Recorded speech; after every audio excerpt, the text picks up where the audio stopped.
Girlfriend আছে কার কার দেখি হাত তোলো। মাশাআল্লাহ, সাহস আছে ওদের, বুকের পাটা আছে। হাত দাও বেটা। এই গার্লফ্রেন্ড বয়ফ্রেন্ডের সাথে আমাদের কোনো সম্পর্ক, আমরা বিয়ে করব। কি করব? বিয়ে করব। চেয়ারম্যান সাহেব বিয়ে করাই দিয়ে এগুলো আপনার দায়িত্ব দিয়ে গেলাম।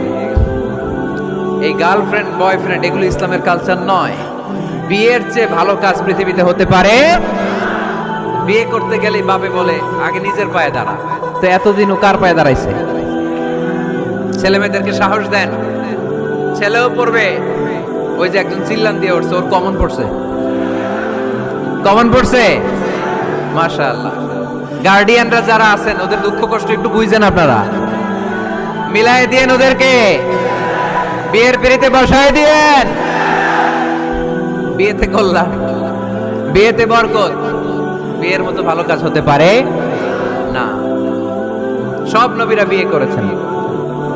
আর নিকাহ মিন সুন্নতি, বিয়ে আমার সুন্নাত। ফামান রাগিবা আন সুন্নতি ফালাইসা মিন্নি, যে আমার সুন্নতকে ভালোবাসে না সে আমার উম্মত হতে পারে না। বিয়েটাকে সহজ করে দেন।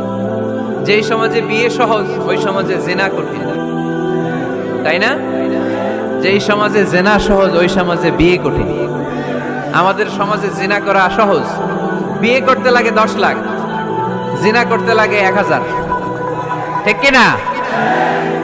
10 লাখ টাকা ছাড়া বিয়ে করা যায় না। এটা লাগবে, ওইটা লাগবে, এই দাও, ওই দাও, মোহর দাও, বিশাল অঙ্কের মোহর। 10 লক্ষ টাকা ধার্য না করলে মেয়ে দিবে না। এরকম আছে না নাই? না, এগুলো আসলে ইসলামিক কালচার না। ছেলের বাবা মেয়ের বাবা উভয়কে আমি বলি বিয়েটা সহজ করে দেন, সহজ করে দেন। ছেলে পড়াশোনা করুক, সমস্যা নাই, মেয়েও পড়ুক, কিন্তু তারা পবিত্রভাবে তাদের সম্পর্ককে মেনটেন করুক। ঠিক কিনা? তাদের এই যৌবনের তাড়নায় যে পাপের সাথে জড়াবে তার পার্সেন্টেজ গুণা বাবা হিসেবে আপনার কাঁধেও আছে না নাই? এজন্য বাবারা সাবধান, মায়েরা সাবধান, বিয়েটাকে সহজ করেন। এই এলাকার যুব সংঘ যারা আছো, তোমরা একটা ক্যাম্পেইন করবা এই মাহফিলের পরে, টাইমলি ম্যারেজ ক্যাম্পেইন।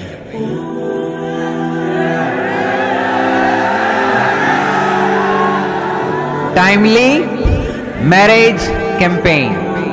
সময় মতো বিয়ে দিতে হবে, দেরি করা যাবে। বাপ মা বুঝে না, একজনকে হুজুর আব্বাই বুঝে না। গার্ডিয়ান যারা আছেন একটু সদয় হন। ওরা যে পাপের সাথে, পাপের রাস্তা যে ওরা চিনে যাচ্ছে, পাপের পথে যে জড়িয়ে যাচ্ছে, আল্লাহর সুপ্রিম কোর্টের কাঠগড়ায় আসামি করে আল্লাহ সেদিন আপনারে দাঁড় করাবে।